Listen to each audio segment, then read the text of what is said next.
The Siege of Kehl lasted from October 1796 to the 9th of January 1797.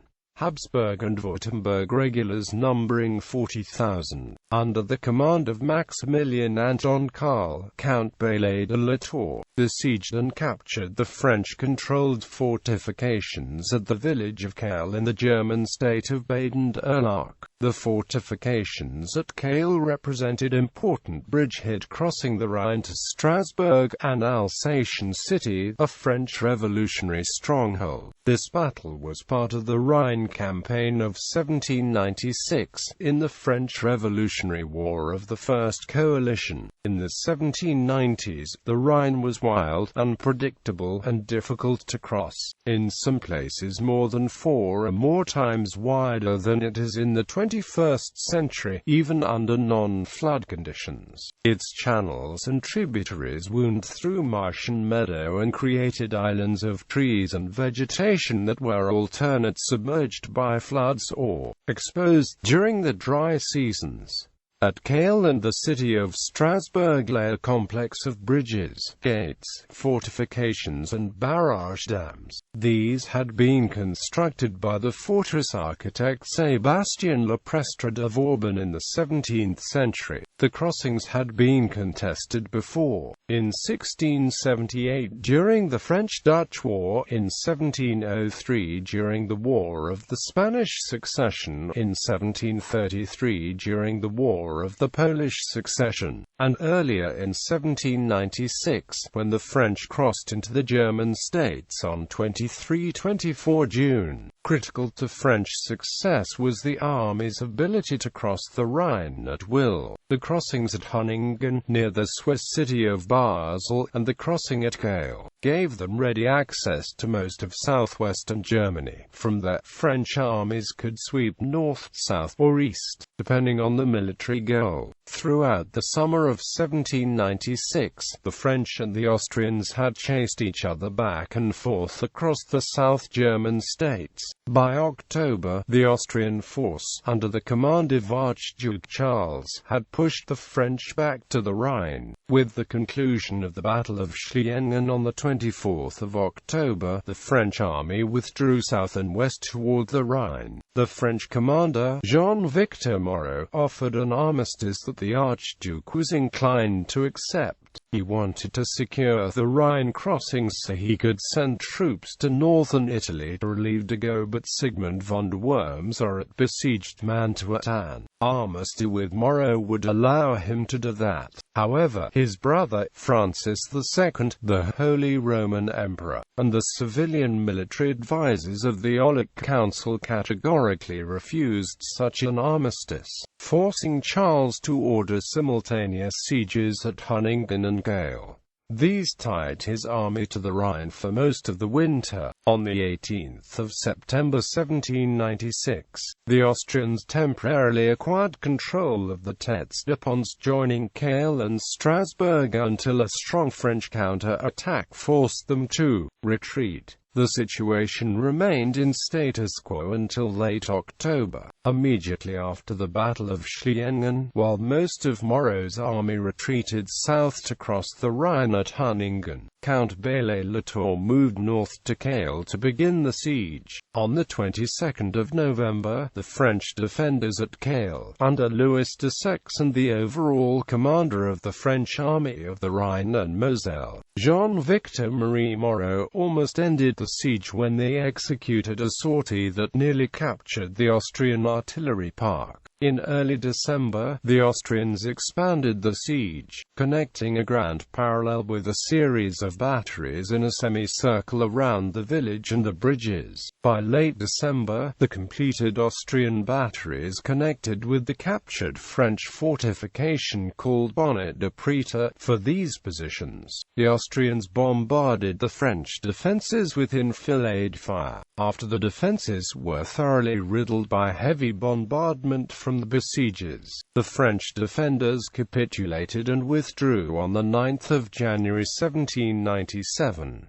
Background. Initially, the rulers of Europe viewed the 1789 revolution in France as an event between the French king and his subjects, and not something in which they should interfere. In 1790, Leopold succeeded his brother Joseph as Emperor of the Holy Roman Empire, and by 1791, the danger surrounding his sister, Marie Antoinette, and her children alarmed him. In August 1791, in consultation with French émigré nobles and Frederick William II of Prussia, he issued the Declaration of Pillnitz, declaring the interest of the monarchs of Europe as one with the interests of Louis and his family. He and his fellow monarchs threatened ambiguous but serious consequences if anything should happen to the royal family. The French émigré continued to agitate for support of a counter-revolution abroad. On the 20th of April 1792, the French National Convention declared war on Austria. In this war of the First Coalition, France ranged itself against most of the European states sharing land or water borders with her, plus Portugal and the Ottoman Empire. Although initially successful in campaigns in 1792 and 1793, the French army lost some effectiveness during the Reign of Terror, as its generals were intimidated and/or executed, and more of the officers left France for safer havens.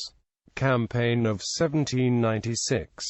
General Campaign. At the end of the Rhine Campaign of 1795, the two sides called the Truce. This agreement lasted until the 20th of May 1796, when the Austrians announced that it would end on the 31st of May. The coalition's army of the Lower Rhine counted 90,000 troops. The 20,000-man right wing under Duke Ferdinand Frederick Augustus of Württemberg, who was replaced by Wilhelm von Wartensleben, stood on the east bank of the Rhine behind the Sieg River, observing the French bridgehead at Düsseldorf. The garrisons of Mainz Fortress and Ehrenbreitstein Fortress counted 10,000 more. The remainder of the Imperial and Coalition army was posted on the west bank behind the Nahe. Dagobert Sigmund von Wurmser led the 80,000-strong army of the Upper Rhine. Its right wing occupied Kaiserslautern on the west bank, while the left wing under Anton Stary, Michael von Froelich and Louis Joseph, Prince of Condé, guarded the Rhine from Mannheim to Switzerland. The original Austrian strategy was to capture Trier and to use the position on the west bank to strike at each of the French armies in turn. However, after news arrived in Vienna of Napoleon Bonaparte's successes, Wurmser was sent to Italy with 25,000 reinforcements. Reconsidering the situation, the Aulic Council gave Archduke Charles command over both Austrian armies and ordered him to hold his ground. On the French side, the 80,000-man army of Samba-Emus held the west bank of the Rhine down to the Nahe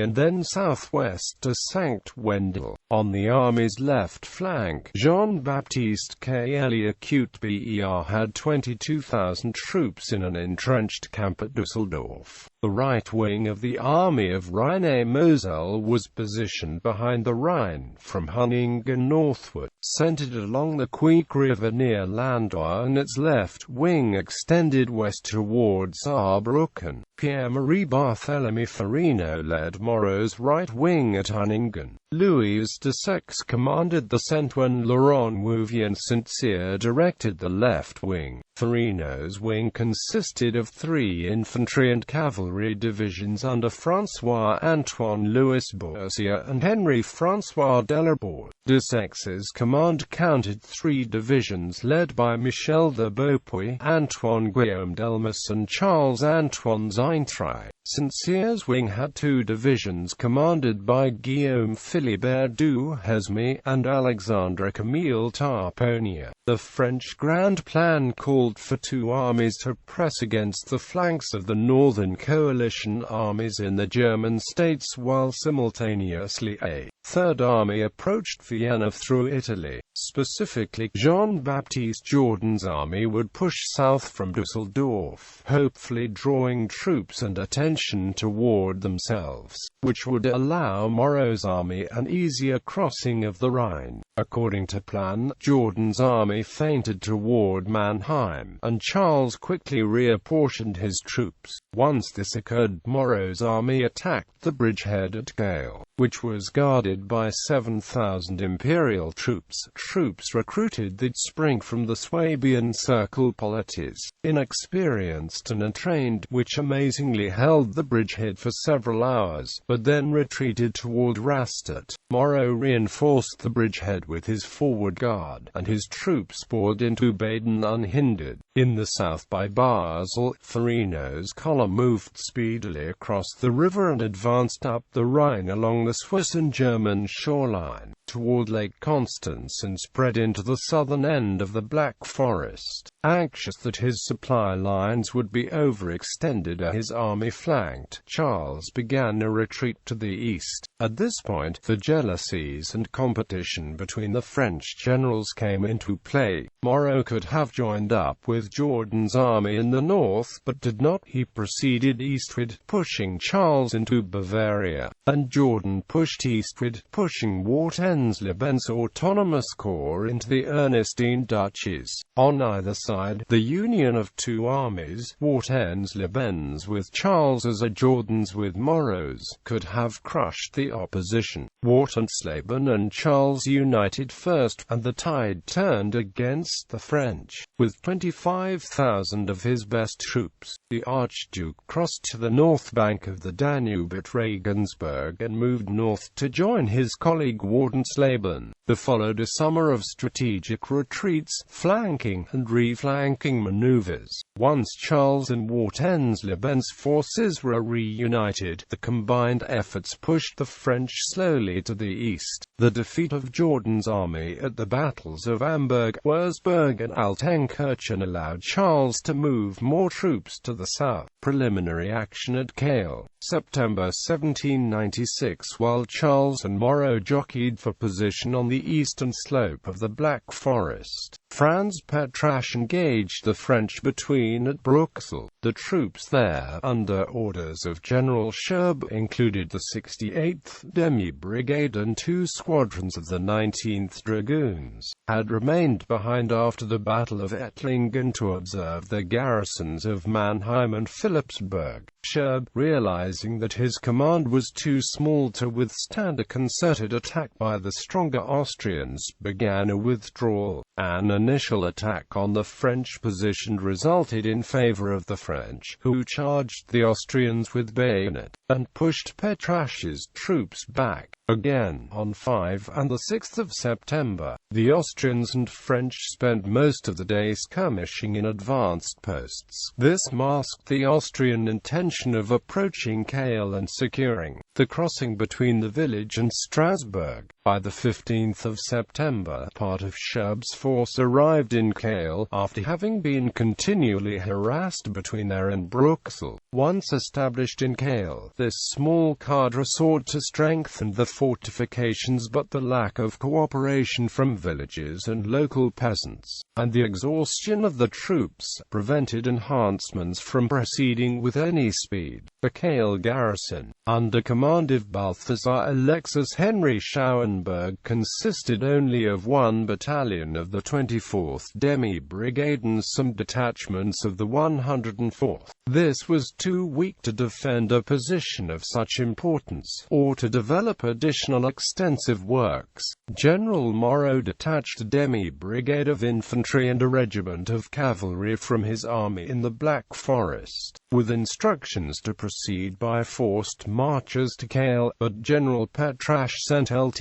Colonel Asprey, with 2 battalions, to occupy Rentschen and to ensure that Moreau's reinforcements did not augment the garrison at Kehl. Before the break of dawn on the 18th of September, 3 Austrian columns attacked Kehl. The principal column, comprising the regiment Ferdinand, crossed the Kinzig River above the French position and proceeded toward the dikes of the Rhine above Kehl. This placed them between Scherb and his force, and Kehl, using the dikes as protection and guided by some peasants who had been previously employed in strengthening the works of Kehl. They advanced as far as the Hornwork on the Upper Rhine and entered a gorge which led them to the outskirts of Kehl. The second column of the regiment Ferdinand, under command of Major Busch, proceeded via Sundheim toward Kehl, and obtained possession of the village itself, although not the bridge leading to Strasbourg. The third column, which included 3 companies of Serbians and a division of Hussars, executed a false feint on the left bank of the river. 1 corps of reserve under command of Colonel Pongratz approached as far as the French earthworks on the banks of the Rhine to support the columns ahead of him. Another, which included a battalion of the 12th Regiment, moved past Neumühl at 48.5700 degrees north, 7.84389 degrees east, 48.5700, 7.84389 toward Kehl. Quickly, the Austrians possessed all the earthworks of the town, the village itself, and the fortress. The skirmishers reached one side of the abutment of the old palisade bridge and advanced to the other side, crossing the islands formed by branches of the Kinzig and the Rhine. They are almost within eye-shot of the French sentinels. They halted. There is some confusion about why they stopped, but apparently they mistook the abutment for the bridge itself.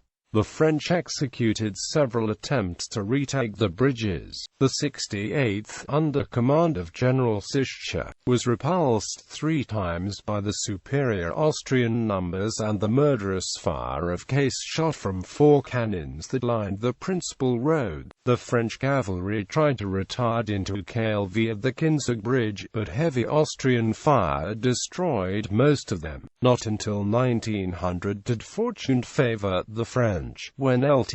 Colonel Lasprey and 200 men of the regiment Ferdinand were captured within the fort itself. The next in command, Major Dellis, was badly wounded, and there remained no one in overall command of the 38th Regiment. The French General Schauenberg, who had gone to Strasbourg for troops, returned with some reinforcements and met at once an impetuous Austrian attack. At 2200 the Austrians still held the redoubt and the houses at the edge of the village. The arrival of a fresh battalion of the regiment Manfredini led to a new attack, but it was repulsed. The Austrians had insufficient reserves to meet the fresh troops from Strasbourg. By 2300, the French had recovered the fort, Strasbourg, the village of Kehl and all of the French earthworks.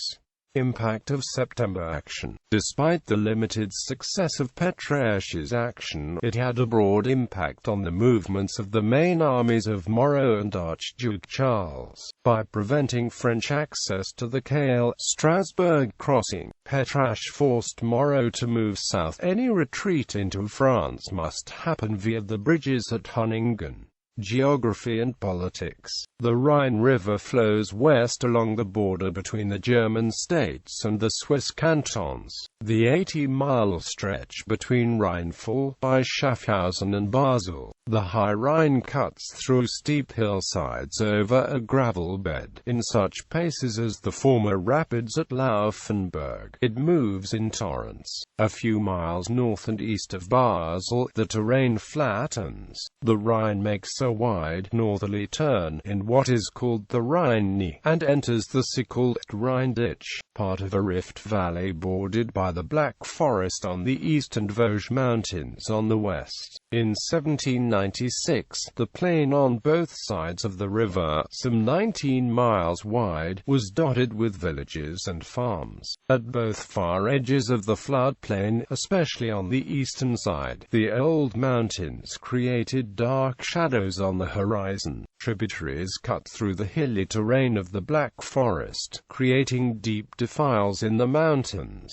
The tributaries then wind in rivulets through the floodplain to the river. The Rhine River itself looked different in the 1790s than it does in the 21st century. The passage from Basel to Iffezheim was corrected between 1817 and 1875. Between 1927 and 1975, a canal was constructed to control the water level. In 1790, though, the river was wild and unpredictable, in some places more than 4 or more times wider than the 21st century. Even under regular conditions, its channels wound through marsh and meadow and created islands of trees and vegetation that were periodically submerged by floods. It was crossable at Kehl by Strasbourg and at Hunningen by Basel, where systems of viaducts and causeways made access reliable. Political terrain. The German-speaking states on the east bank of the Rhine were part of the vast complex of territories in Central Europe called the Holy Roman Empire. The considerable number of territories in the empire included more than 1,000 entities. The size and influence varied, from the Kleinstaaten that covered no more than a few square miles to large and powerful states. The governance varied. They included free imperial cities, also of different sizes, such as the powerful Augsburg and the minuscule Wahl-Stadt. Ecclesiastical territories, also of varying sizes and influence, such as the wealthy Abbey of Reichenau and the powerful Archbishopric of Cologne, and such durable dynastic states as Württemberg. When viewed on a map, the empire resembled a Flickenteppich.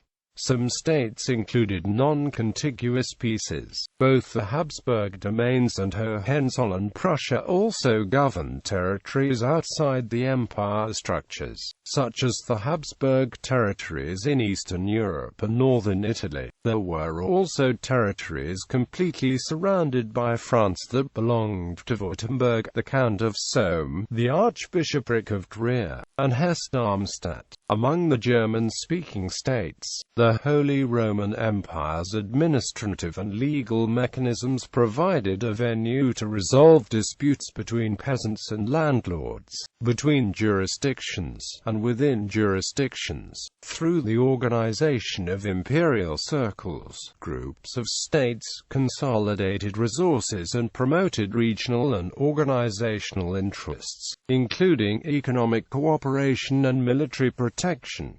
Diplomacy and politics. The fortresses at Hunningen and Kehl were both important bridgeheads across the river. Maintaining control of them had been critical in relative ease of the French crossing to the German side of the Rhine in June 1796.